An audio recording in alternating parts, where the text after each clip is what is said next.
잘 지내고 계시죠? 참 오늘 기뻐요. 오늘 기쁜 게 오늘 저녁에 집회하고 나면 여름 집회가 끝이나요? 한 3일 또 열심히 쉬다가 우리 교회 수련회하고 또 이제 뭐 또 다른 집회하고 이렇게 열심히 살겠죠. 끝이 있다는 건 참 좋은 일 같아요. 우리 옆에 있는 사람들 좀 인사 한번 할까요? 뭐 이렇게 그렇게 동심을 표정하지 마시고 옆에 있는 사람들 반갑다고 하면 아니 저 자매들끼리면 좀 뒤를 보시든지 이렇게 하시고 생뚱맞게 그러지 마시고 잘 지내셨죠? 그랬길 바랍니다. 사장님 머리 잘랐네? 왜 이렇게 많이 잘랐어? 잘했어. 하나님 말씀 같이 보겠습니다. 이사야서 11장 1절에서 9절입니다. 이사야서 11장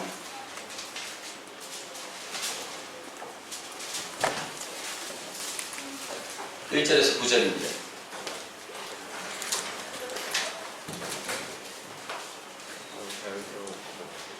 습도가 높으니까 분위기가 착 깔아놨네요.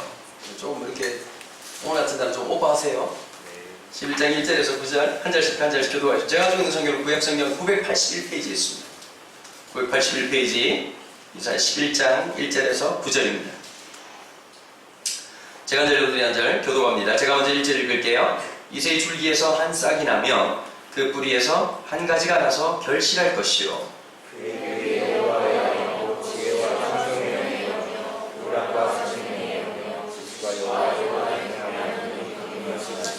그가 여호와를 경외함으로 즐거움을 삼을 것이며 그의 눈에 보이는 대로 심판하지 아니하며 그의 귀에 들리는 대로 판단하지 아니하며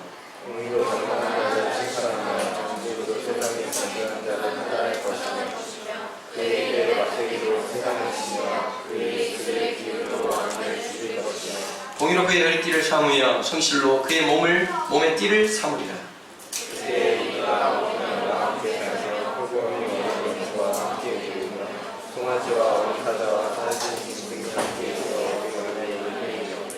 암소와 곰이 함께 먹으며 그것들의 새끼가 함께 엎드리며 사자가 소처럼 풀을 먹을 것이며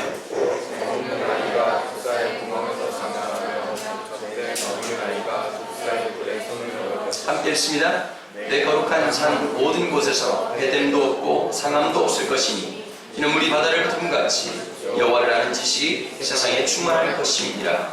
아멘. 이사야서 1장부터 5장까지의 내용은 북이스라엘과 남유다가 얼마나 부패했는지를 이 분노한 이사야가 직면하게 되었죠. 여러분 참 세상 보면 희한한 것 같아요. 그죠? 제가 크리스천들을 보면 두 가지 극단이 있는 것 같습니다. 한 부류는 어떠냐? 세상에 관심이 없어요. 오로지 자기가 은혜 받고 기도하고 그 다음에 뭐 축복받고 잘되고 기도하는 거 여기에 이제 몰빵하는 사람들이 있는 것 같습니다. 반면에 또 어떤 분들이 있느냐? 이제 우리 교회에 이제 더러더러 그런 분들이 계실 수 있겠죠. 극단적 좌파들이 있습니다. 반대를 위한 반대를 하거나 이런 분들을 보면 두 쪽 다 불편하거든요. 지난주에 이무식 목사님 저보고 이런 얘기를 하더라고요.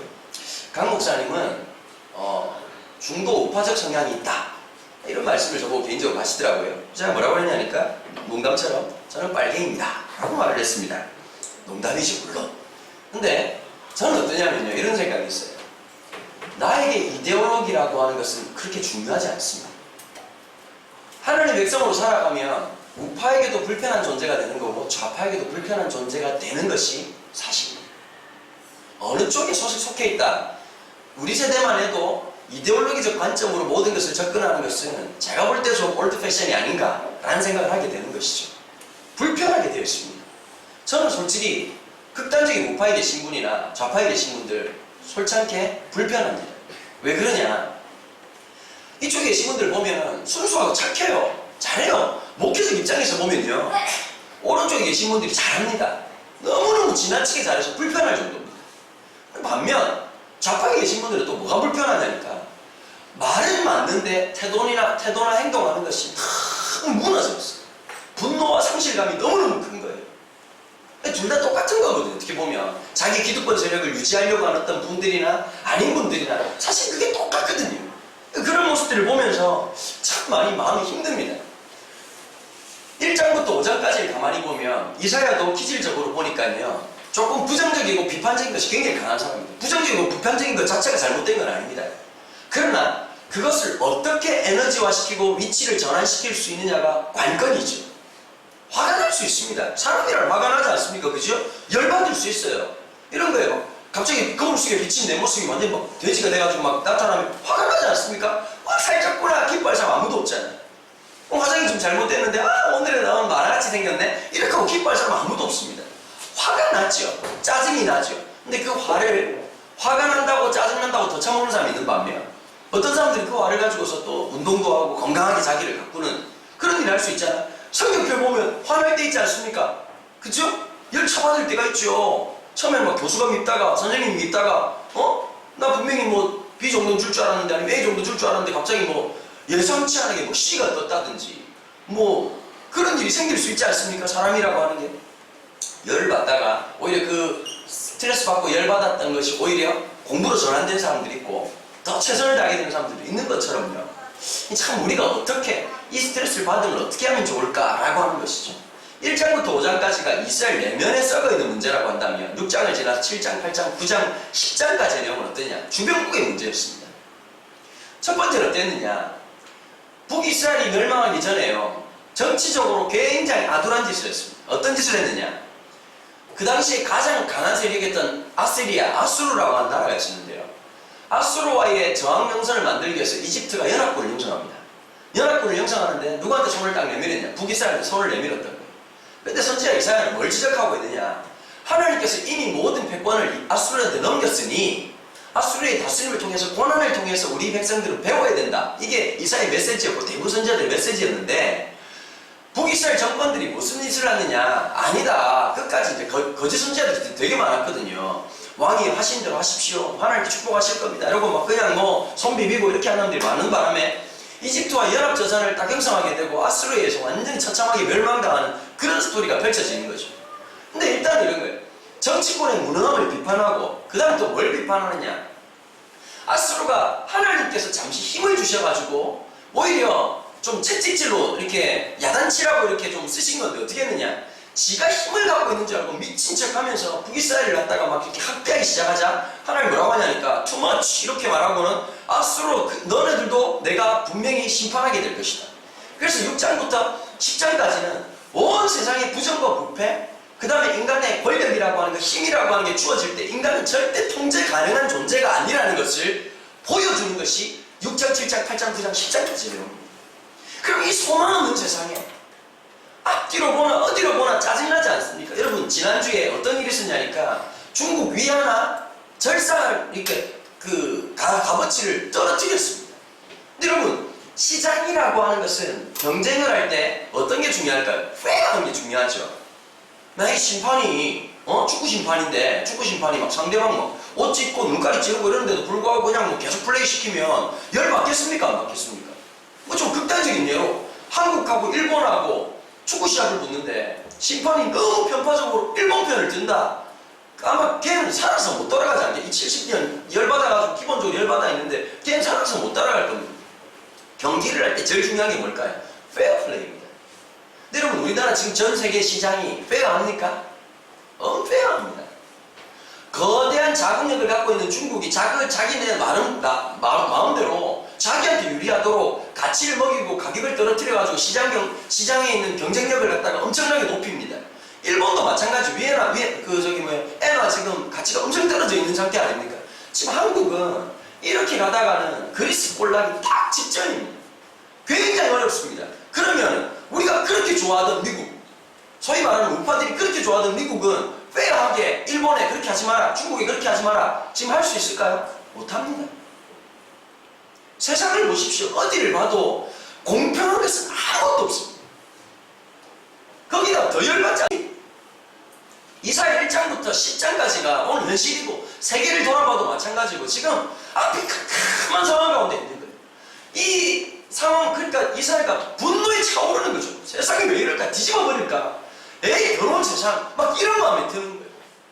그때 갑자기 하나님께서 어떤 말씀을 이사야에게 주셨습니까? 11장부터 시작되는 말씀이 이 세상의 유일한 이 분노를 전환시킬 수 있는 유일한 힘 예수 그리스도를 지금 우리는 만나게 되는 것이죠. 1절 말씀 보십시다. 이새의 줄기에서 한 싹이 나며 그 뿌리에서 한 가지가 나서 결실할 것이요 이새는 누구죠? 다윗의 아버지죠. 구약에 중요한 두 가지 약속이 있습니다. 첫 번째 약속은 뭐냐? 아브라함과의 약속입니다. 내가 너의 후손을 하늘의 별과 같이 땅의 모래같이 많게 할 것이다. 그게 아브라함의 약속이 있습니다. 내 백성을 세우겠다는 하나님의 결연한 의지였습니다. 그래서 가만히 생각해 보니까 아브라함이라는 혈통적 아브라함의 후손들을 말하는 것이 아니라 아브라함의 신앙에 대한 신앙으로서의 그런 공감, 신앙의 고백으로서 일어난 하나님 백성에 대한 상징으로서 그것을 말해주신 거죠. 자, 두 번째 약속은 뭐냐? 다윗과의 약속이 있습니다. 다윗에게 뭘 약속하시죠? 내가 너의 왕위를 무너뜨리지 않을 것이다. 너의 후손에서 메시아가 오게 할 것이다. 그게 다윗의 약속입니다. 마태복음 1장 1절에 뭐라고 기록되어 있죠? 아브라함과 다윗의 자손, 누구의 세계라? 예수 그리스도의 세계라고 하는 말 자체가 바로 이 약속의 성취로서 예수님이 오심이었습니다. 그래서 예수님의 태어나심 자체가 약속의 성취이고 강력한 메시지를 담고 있는 것이죠. 바로 그 얘기를 하는 것이에요. 우리가 이 소망 없는 이 땅 위에서, 공평하지 않은 이 땅 가운데서, 어디 하나 숨 쉴 틈이 없는 이 땅 가운데서 우리의 유일한 소망 대신 이새 줄기에서 한 싹이 나게 될 것이고, 그 뿌리에서 한 가지가 나와서 결실하게 될 것인데, 2절 같이 한번 읽어볼까? 2절입니다. 같이 읽습니다. 시작. 그의 위에 여호와의 영 곧 지혜와 총명의 영이요 모략과 재능의 영이요 지식과 여호와를 경외하는 영이 강림하시니. 여러분, 이게 뭐하고 똑같으냐면 우리의 어그러지고 잘못된 모든 것을 거룩하게 하나님께서 튜닝해 나가십니다. 하나씩 하나씩 맞춰가십니다. 어그러졌던 것들, 잘못됐던 모든 것들 하나씩 하나씩 착착착착 맞춰가십니다. 누구를 통해서요? 예수 그리스도를 통해서. 여러분, 우리가 하나님 은혜가 필요한 이유가 뭘까요? 나 혼자 좋아가지고 날뛰고 마음의 평안함, 불안함이 사라지는 것? 여러분, 그거 아니지 않습니까? 하나님 은혜가 필요한 것은 뭘까요? 이 죄된 세상을 살아갈 수 있는 유일한 힘이 어디 있기 때문입니까? 하나님 은혜가 있기 때문에. 막연한 분노로 세상을 바꿀 것 같습니까? 여러분, 분노로 시작되어서 세상을 뒤집었던 것을 혁명이라고 얘기합니다. 세계 역사에서 혁명을 통해서 진정한 평화가 온 역사가 있습니까? 혁명이 일어나는 곳에 반드시 뭐가 있었지요? 피 흘림이 있었습니다. 캄보디아도, 베트남도, 중국도, 대한민국도 역사를 지나보면서 어디 하나 혁명, 분노를 일어나고 세상이 썩었어, 뒤집어 엎어야 돼 라고 생각하고 난 다음에 거기서 진정하게 말했던 그 사람들이 말했던 평화가 나타나지 않는 이유가 뭘까요? 인간의 에너지는 불가능하기 때문에. 인간의 똑똑함이 세상을 바꾸지 못합니다. 인간의 분석력이 세상을 바꾸는 것이 아닙니다. 인간의 인식이 세상을 바꾸는 것이 아닙니다. 어디에 있습니까? 우리의 이 분노조차도 하나님의 선한 에너지로 전환시키시는 우리 주 예수 그리스도의 무한한 은혜 외에는 소망이 없습니다. 그걸 깨달으셔야 됩니다. 그 은혜가 필요한 거예요. 교회를 교회되게 만들고 인간의 역사 어디를 봐도 마음 편한 것이 아무것도 없지 않습니까? 우리 교회, 우리 푸른교회 우리 지체들을 볼 때마다 마음에 그런 게 있어요. 세상이 만만치 않거든요. 대한민국은 제가 볼 때 성중독증 환자를 재생산하는 구조에 이미 들어갔습니다. 얼마나 음란한지. 무너져 있는 모습, 여기저기 가정이 온전한 가정이 없어요. 진짜. 아버지는 아버지대로, 엄마는 엄마대로. 여러분들이 진짜 좋은 부모 만나신 거예요. 이런 안정적인 가정에 있다는 것 자체가 엄청난 일입니다. 어떤 식당에 갔는데 그 송지현 여사님 그 얘기를 하더라고요. 한참 있는데 식당 아줌마하고 얘기를 하게 됐다. 거기 보니까 유독 남녀, 중년들이 참 많이 오더랍니다. 다시는 말씀드려드려요. 80%는 불륜이라고 얘기합니다. 참 진짜 어떨 때는 어두워져 있습니다. 그것뿐입니까? 무너진 게 한두 가지. 가치를 잃어버리고 살아가는 거예요. 내 본능대로 살아가는 거예요. 진정한 가치를 위해서 절제하지 않는 시대입니다. 그냥 본능을 드러내면 즐거운 척 하는 거고, 그냥 기쁘면 그냥 사랑이라는 것도 그냥 본능에 충실해가지고 동물적 감각을 사랑으로 생각하고 그렇게 살아가는 시대. 참 소망 없는 시대지. 그래서 제가 좀 기도하는 게 있어요. 우리 다음 세대에게 하나님 갑절의 은혜를 주십시오. 그냥 은혜로 안 됩니다. 주님 갑절의 은혜를 주셔야 이 세상을 살아나갈 수 있고, 나 먼저 여러분 이기고 싸워 나가야 될 거 아닙니까?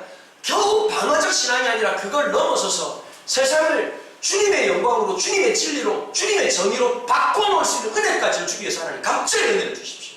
이 기도가 생기는 것입니다. 저는 이번 여름을 지나면서 또 한 번 하나님의 긍휼과 하나님의 계획과 하나님의 지혜를 보게 되었습니다. 썩어 문드러져 있는 모습이 있는 반면 주님께서 이새의 후손을 통해서 싹이 나게 하시는 것처럼 이 땅 곳곳에서 하나님이 열심히 이루어 놓으시는 그 싹들을 보게 하신 것이 너무 감사합니다.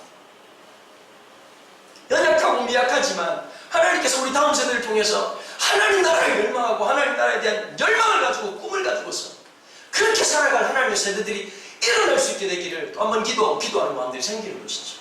전 여러분들이 좀 그렇게 되기를 바랍니다.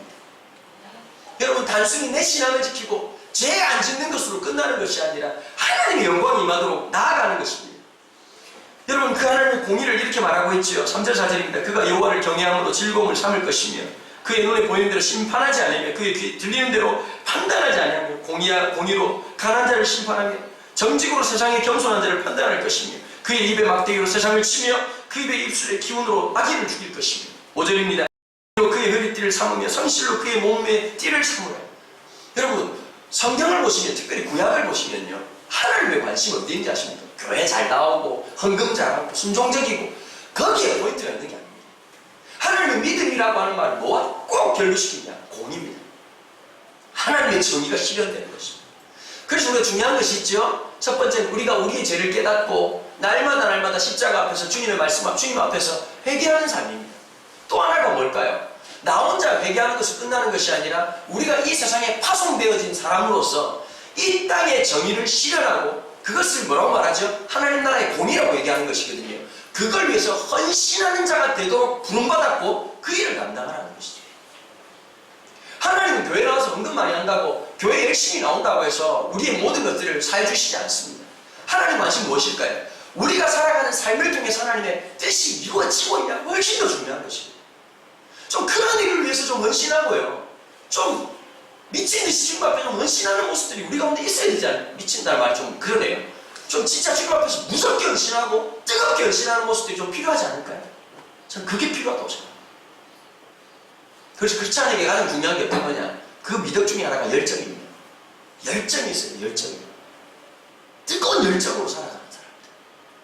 하나님의 영광을 위해서 헌신할 수 있는 사람입니다. 주님의 뜻을 위해서 나아갈 사람입니다. 그럴 때 어떤 역사가 나타난다고 얘기를 하고 있습니까? 6절부터 시작해가지고 8절까지 나오는 내용이 그거잖아요. 우리 어릴 때 뭐 사막에 샘이 넘쳐 흐르리라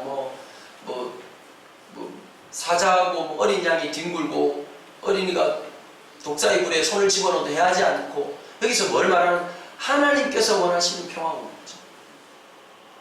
참, 우린 위험한 세상을 살고 있거든요. 참으로 위험한 세상. 여러분, 학교 가서도 뭘 느끼는 거예요? 친구라고 못 느끼고 경쟁자를 만나는 세상. 그런 구조로 만들어버리는 세상. 직장에 가서도 동료가 아니라 경쟁자가 되는 세상. 함께 교회들이 하나님의 나라를 추구하는 것이 아니라 교회끼리 경쟁하는 세상. 경쟁의 노예가 되고 경쟁에 길들여진 존재로 살아가면서 날마다 상대방에 대한 씨름소리를 들어줄 줄 모르는 사람. 마음속에 무감각하고 사람을 긍휼히 여길 줄 모르는 세상. 여러분, 진짜 위험한 세상 아닙니까? 하나님의 은혜가 임할 때, 하나님의 놀라운 은혜가 임할 때 어떤 일이 있을까요? 상대방의 고통, 상대방의 아픔을 함께 할 수 있는, 치료할 수 있는 세상으로 주님께서 만들어 가신다는 거 아니겠습니까? 그게 하나님이 원하시는 세상입니다. 여러분, 우리 친구들이 딴 거 하지 말고 옆에 있는 친구들 좀 힘들어 안 찍고 손 한번 내밀어줘요. 고3 되면 그런 거 있잖아요. 한 명이 아프면 막 기뻐하고 즐거워하고 한 명 경쟁자가 자빠졌구나. 그렇게 생각하지 말고 같이 좀 기다려줄 줄 알고 일어날 때까지 함께 할 줄 알고. 여러분, 그 정신이 좀 우리한테 필요한 거거든요. 잘못된 기업들을, 물건들 살지 말고 우리 한두 명 산다고 이런 거 있잖아요. 우리가 안 산다고 뭐가 달라집니까? 하다못해 의미 없는 일이라도 몸부림이라도 좀 치고 의식을 갖고 살아가. 그런 것들을 살아있는 사람이 될 때 하나님의 역사가 우리 가운데 있는 거거든요. 좀 이 의식을 가졌으면 좋겠습니다. 저는 집회를 하고 나면 집회 자체, 제가 이 마음이 들더라고요. 그저께 자고 딱 일어났는데 하나님이 내 인생에 뭘 보실까 이 생각이 딱 들더라고요. 제가 그때 딱 확신이 들었어요. 하나님이 내가 집회하는 거에 관심이 없으시다는 결론을 이뤘어요. 맞아요. 하나님 나를 통해서 내가 사람들을 어떻게 대하고 내가 어떻게 살아갔냐는 관심이 있으시지.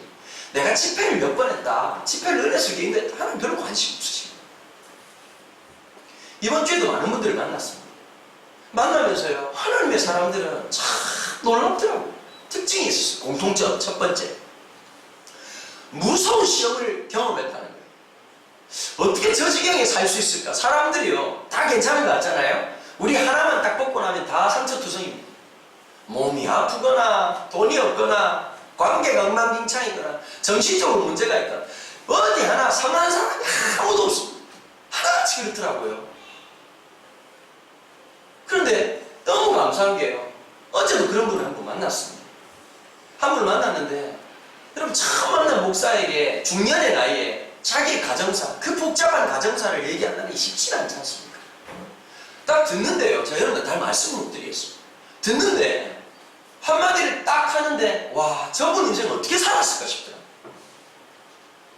그분이 이 간증을 하는, 하나님 은혜가 날 살겠다, 하나님 은혜가 날 살겠다. 의사셨어요. 소아과 의사인데 잘 느끼겠어요. 하나님을 만난 사람들이 똑같은 특징이 뭔지 아세요?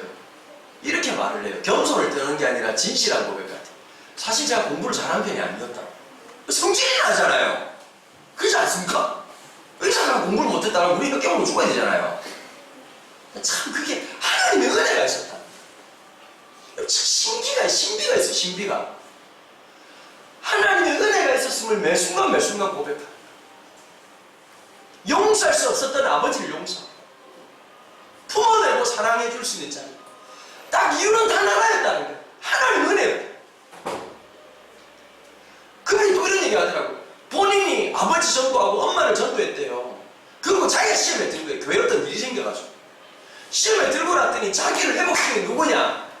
다시 하나님께서 믿음의 바톤을 자기가 이어받았다가 막 은혜 받아가지고 엄마 아빠 전도를 힘들게 했다는 거예요. 했는데 누가 은혜를 다시 바톤을 받으니 어머니가 은혜를 받아가지고 막 기도를 하면서 자기가 시험에 들어가지고 지칠 때 엄마가 그러더라는 거예요. 너 기도해야 된다, 말씀으로 살아야 된다, 이렇게 하더래요. 신앙생활 얼마나 안 돼. 그렇게 짜증나 보이고 막 힘들고 속상하고 했던 게 은혜를 딱 받고 나니까 그것이 그대로 보이지만 다른 측면으로 보이기 시작하더라고요.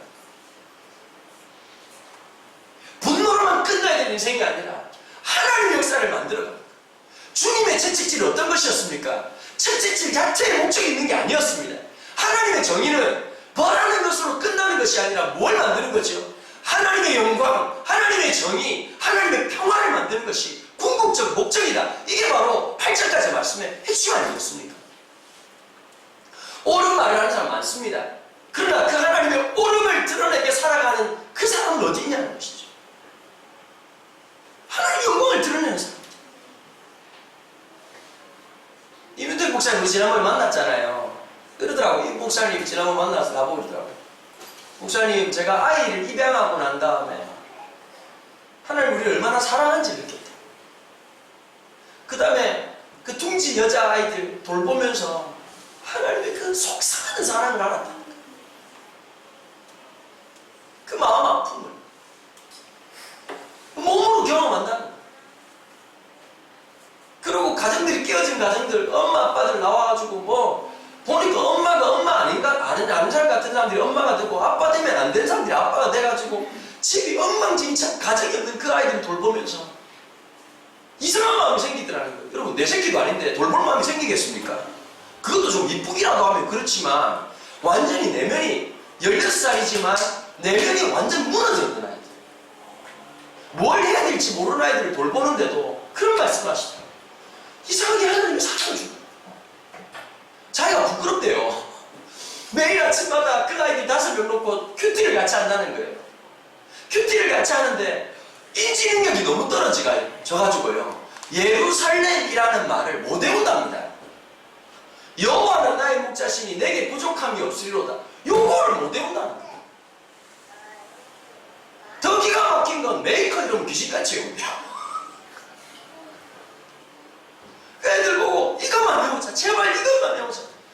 자기 아들 딸한테 미안하더래요. 나는 진짜 얘들 키우면서 한 번도 아침에 큐티 해본 적도 없는데 피도 살도 안 섞인 얘들하고 내려가가지고 얘들아 그러고 나면 막 목사님 건다는 거예요. 요 말씀 다 알고 나면 담배 한 대씩 줄 테니까 한번 이거 참 웃기잖아요. 보면 성경 외우고 담배 한 대 피게 해주고.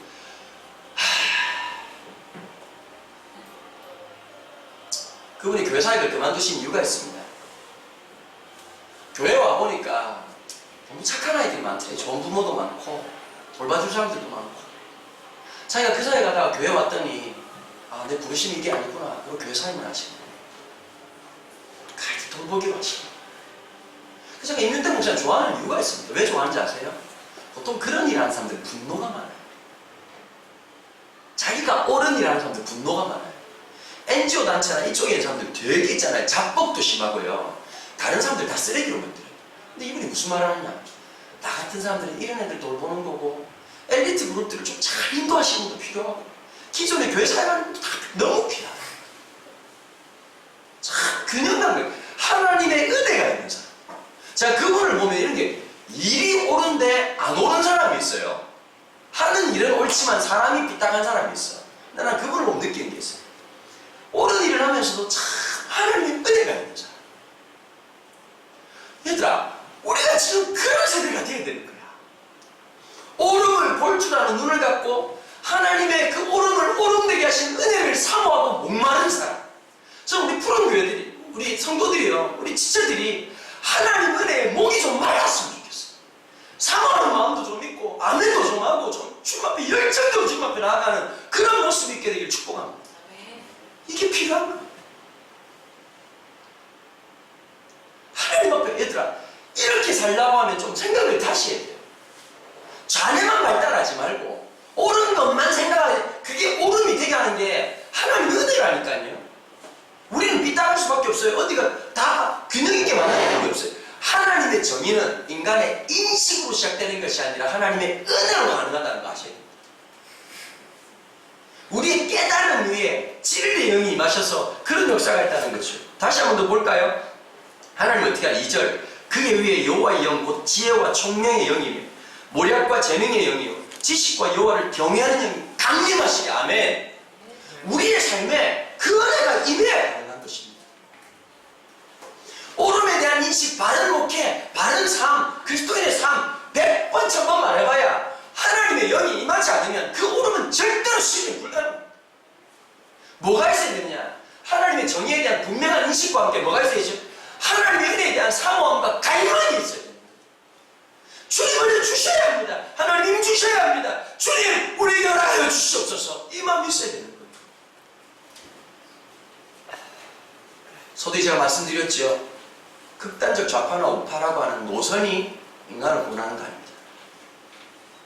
옳음에 대한 생각을 주셨다면 그 옳음을 옳음되게 하신 하나님의 은혜만이 가능한 것입니다. 11장 9절 제가 했습니다. 내 거룩한 산 모든 곳에서 해됨도 없고 상함도 없을 것입니다. 이는 물이 바다를 덮음같이 여호와를 아는 지식이 세상에 충만할 것입니다. 보통 이 말을 극단적 보수주의에서 뭐라고 말하냐, 종말론적인 해석으로 생각하고 주님이 오셔야 다시 오셔야 이루어진다라고 말하고 있습니다. 저는 반대입니다. 지금 이미 그 나라는 시작되고 있습니다. 하나님 백성을 주님의 다스림을 받고 말씀의 다스림을 받는, 뜬금없이 이 세상에 엉망진창으로 있다가 주님이 딱 오셔서부터 시작되는 것이 아니라 주님의 나라를 살아가도록 부름받았습니다. 하나님의 나라를 살아가도록 부름받았습니다. 여기에서 말입니다. 우리의 작은 공동체를 통해서, 우리의 삶을 통해서, 믿음의 공동체를 통해서 주님의 정의, 주님의 아름다움, 여호와를 아는 그 지식이 충만함이 될 수 있도록 우리는 싸워나가야 되는 것입니다. 그게 진정한 애국입니다. 그게 진정한 나라와 민족을 위한 것입니다. 그것이 열방을 섬기는 자세로 태도입니다. 그 열방을 갖게 되길 바랍니다. 주의 나라가 이미 우리 가운데 계시고 말씀의 통치를 통해서 지금도 성령께서 이 가운데서 역사하시고 만들어 가시는 그 놀라운 은혜들을 위해서 여러분 무섭게 공부하시고 무섭게 고민하시고 무섭게 살아가는 저와 여러분들에게는 주님의 이름으로 축원합니다. 이 시간 같이 한번 기도하겠습니다. 하나님 그 은혜를 달라고 우리 오늘 주신 말씀을 아주 기억하면서 함께 기도하겠습니다. 하나님 아버지 감사합니다. 아버지 오늘 우리에게 주신 그 말씀을 우리 가슴에 함께 새기는 시간 되게 도와주옵소서. 하나님 아버지 제가 설교를 하고 있고 이렇게 말하고 있지만 하나님 저 자신부터도 날마다 그 인식대로 말로만 말하지 말고 분노로만 살지 않고 그 분노를 하나님 오름으로 만들어 놓으실 그 은혜가 필요합니다. 주여 은혜를 하여 주옵소서. 말씀을 준비할 때마다 매 순간마다 주님을 바라보는 은혜가 있게 도와주시고 주님 제 심령 가운데 주님께서 역사해 주시고 지혜의 영으로 총명의 영으로 주님의 정의를 정의롭게 만드신 하나님의 그 놀라운 은혜를 부어주시고 역사해 주시기를 간절히 구합니다.